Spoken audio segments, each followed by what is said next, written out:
जय श्री कृष्ण। राधे राधे दोस्तों, स्वागत है आपका अपने चैनल पर। आज हम आपको सुनाएंगे भगवान शिव और पार्वती जी की एक बहुत ही प्यारी सी अद्भुत कथा। तो कथा इस प्रकार है। एक बार की बात है, भगवान भोलेनाथ और माता पार्वती जी कैलाश पर्वत पर बैठकर सबको पृथ्वी पर देख रहे थे। कोई शिवलिंग पर जल चढ़ा रहा था तो कोई दूध चढ़ा रहा था और कोई बहुत दूर से गंगा जल लाकर चढ़ा रहा था।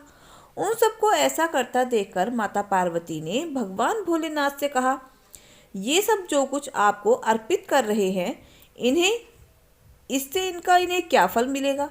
इस पर भगवान भोलेनाथ ने कहा, जो लोग मुझे जल अर्पित करते हैं उन्हें स्वर्ग की प्राप्ति होती है। इस पर माता पार्वती ने हैरानी से कहा, क्या भगवान ऐसा होता है? तो इसका मतलब ये लाखों करोड़ों लोग जो आपको सावन में जल अर्पित कर रहे हैं या रोज जल अर्पित करते हैं, तो क्या वे सभी स्वर्ग को प्राप्त करेंगे? भगवान भोलेनाथ ने कहा, पार्वती, तन से स्नान कराने से ज्यादा महत्व मन से स्नान कराने वाले का है। इस पर माता पार्वती ने कहा, प्रभु, ये कैसे पता चलेगा कि कौन मन से स्नान करा रहा है? तब भगवान भोलेनाथ ने कहा, पार्वती, ये पता चल जाता है कि कौन मन से स्नान करा रहा है। आइए, ये बताने के लिए मैं आपको पृथ्वी पर लेकर चलता हूँ। तब भगवान भोलेनाथ ने खुद को एक कुरूप कुष्ठ रोगी बना लिया और माता पार्वती को एक सुंदर साधारण सी स्त्री का रूप दे दिया। वे दोनों एक शिव मंदिर के बाहर जाकर बैठ गए और वहां से हर गुजरने वालों को माता पार्वती कहती कि मेरे पति एक कुष्ठ रोगी हैं, मैं इन्हें पीठ पर उठाकर यहाँ पर लाई हूँ। सुना है इस शिव मंदिर की बहुत मान्यता है। मेरे पति कोढ़ी हैं, अगर इनके द्वारा मैं एक लोटा गंगा जल इस मंदिर के शिवलिंग पर चढ़ा दूं तो ये ठीक हो जाएंगे। हमारी मदद करो। हमने 2 दिनों से कुछ नहीं खाया है। मैं बहुत थक गई हूँ। जो भी कोढ़ी को देखता उससे घिन करता और वहाँ से चला जाता, या फिर सुंदर स्त्री को देखकर कहता, तुम इतनी सुंदर हो, इस कोढ़ी के साथ क्यों रहती हो? चलो हमारे साथ चलो। देखते ही देखते इसी तरह करते करते शाम हो गई और किसी ने उनकी मदद नहीं की। तभी वहाँ पर एक गरीब मजदूर आया और माता पार्वती को देखकर बोला, बताइए आपको क्या काम है? आप यहाँ इस तरह क्यों बैठे हैं? माता पार्वती ने उस लड़के को सारी बात बताई। इस पर उस लड़के ने कहा, ये लो, मेरी माँ ने मुझे 4 रोटियाँ खाने को दी थी। पहले आप इसे खाकर अपनी भूख शांत करो, क्योंकि कलयुग में आप एक ऐसी स्त्री हो जो अपने पति की इस तरह सेवा कर रही हो। मैं आपको प्रणाम करता हूँ। मैं आपके पति को अपने कंधे पर ले जाकर भोलेनाथ के दर्शन करवा दूंगा और इनके द्वारा भोलेनाथ को जल भी अर्पित करवाऊंगा। तब उस लड़के ने कुष्ठ रोगी के रूप में आए भगवान भोलेनाथ को अपने कंधे पर उठाया और भगवान शिव के दर्शन कराए और शिवलिंग पर जल अर्पित करवाया। ऐसा होने के बाद भगवान शिव ने माता पार्वती से कहा, देखिए, ये है जिसने मुझे तन से नहीं मन से स्नान कराया है। उन करोड़ों लोगों में से ये है जो स्वर्ग को प्राप्त करेगा। तभी तो कहते हैं, जो मन का मैला करे और तन को धोए, वो फूल झाड़े और कांटे बोए। तो ये थी आज की प्यारी सी कथा। एक गरीब ब्राह्मण था। वह रोजाना शंकर भगवान को जल चढ़ाता था। उसके पास में कोई पात्र नहीं था, इसलिए वह रोजाना दोनों हाथों में और मुंह में पानी भरकर जल ले जाता और भगवान को मुंह का पानी व हाथों के पानी से नहला देता था। उसी ब्राह्मण के सामने एक बहुत बड़ा साहूकार रहता था। वह भी रोजाना शिवजी की पूजा आराधना करता था। संयोग से दोनों एक ही समय जल चढ़ाते थे। तो साहूकार ब्राह्मण को देखकर तिलमिला उठता था और बुरी नज़र से उसे देखता था और मन में सोचता था कि मैं तो चांदी के रामझारे में पंचामृत लेकर आता हूँ और प्रभु का अभिषेक करता हूँ, और यह ब्राह्मण मेरी पूजन विधि को बिगाड़ देता है, भगवान को झूठा जल चढ़ाता है। साहूकार कई बार ब्राह्मण को समझाता है कि मुंह में पानी भरकर मत लाया करो, मेरे से रामझारा लेकर चढ़ा दिया करो, लेकिन ब्राह्मण तो अपनी धुन में ही रहता और साहूकार की बात पर ध्यान भी नहीं देता था। यह सब भगवान देखते व सुनते रहते थे। एक दिन भगवान ने सोचा कि चलो दोनों की परीक्षा लेनी चाहिए कि किसकी भक्ति सच्ची है। एक दिन ब्राह्मण साहूकार दोनों एक साथ ही घर से निकले। दोनों भगवान की पूजा करने जा रहे थे। भोलेनाथ ने आंधी तूफान चला दिया। अब ब्राह्मण तो तूफान से नहीं घबराया और आगे बढ़ गया। और साहूकार जैसे ही जाने लगा, उसकी थाली में रखी पूजन सामग्री सब कुछ उलट-पलट हो गई। आख, धतूरा, बेलपत्र, चंदन, रोली, मोली, चावल, फूलमाला सब तूफान से नीचे गिर गए। साहूकार तो घबरा गया और सोचा कि ऐसा तूफान चल रहा है, मैं आज मंदिर नहीं जाऊंगा, और वापस घर जाने लगा। लेकिन पीछे से वापस देखा कि ब्राह्मण तो मंदिर जा रहा है, तो मैं भी हिम्मत करके जाता हूँ। साहूकार ने वापस से थाली लगाई और आगे बढ़ा तो थोड़ी दूर पर एक सूखी नदी थी।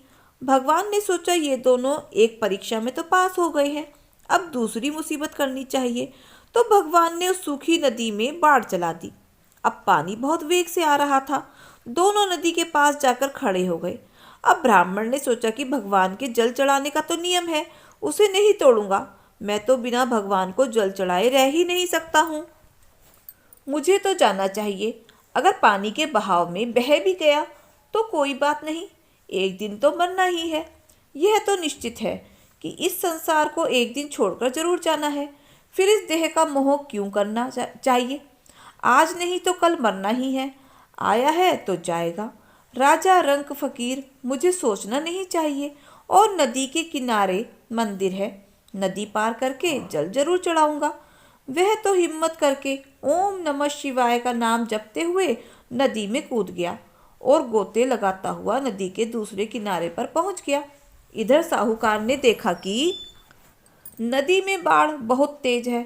अगर मैं कूद गया तो पानी के बहाव में बह जाऊंगा। चलकर मौत के कुएं में क्यों जाऊं। मर गया तो पत्नी व बच्चे रोते रहेंगे और सारा कारोबार भी समाप्त हो जाएगा। मंदिर की पूजा तो कल कर लेंगे। साहूकार तो मन में सोचकर वापस घर आ गया। उधर अब ब्राह्मण मंदिर के द्वार पर पहुंच गया तो शंकर भगवान ने सोचा कि ब्राह्मण की भक्ति तो बड़ी ही सच्ची है और अब भोलेनाथ को भी मजा आने लगा। सोचने लगे कि देखते हैं, एक परीक्षा और लेते हैं। अगर इसमें पास हो गया तो इसको दर्शन दे देंगे। ब्राह्मण जैसे ही मंदिर के अंदर प्रवेश करने लगा, भगवान ने मंदिर की छत से पट्टियां गिरानी शुरू कर दी। अब तड़ातड़ पट्टियां गिरने लगी।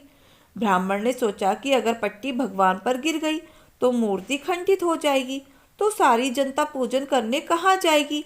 इस गांव में एक ही तो मंदिर है, दूर दूर तक कहीं भी मंदिर नजर नहीं आता। मुझे मूर्ति की रक्षा करनी चाहिए। ब्राह्मण तुरंत शिवलिंग के ऊपर झुक गया। सोचा कि मैं मर गया तो कोई बात नहीं, लेकिन भगवान की मूर्ति को कुछ नहीं होना चाहिए। वह जैसे ही शिवलिंग के ऊपर झुका, भगवान ने तूफान रोक दिया और भगवान ने उसे साक्षात दर्शन दिए और ब्राह्मण को गले से लगाकर कहा कि मांगो, तुम्हें क्या चाहिए। मैं तुम्हारी भक्ति से बहुत ही प्रसन्न हूँ। ब्राह्मण ने कहा, भगवान मुझे क्या चाहिए, मुझे तो आपके दर्शन हो गए और इससे बड़ा क्या चाहिए।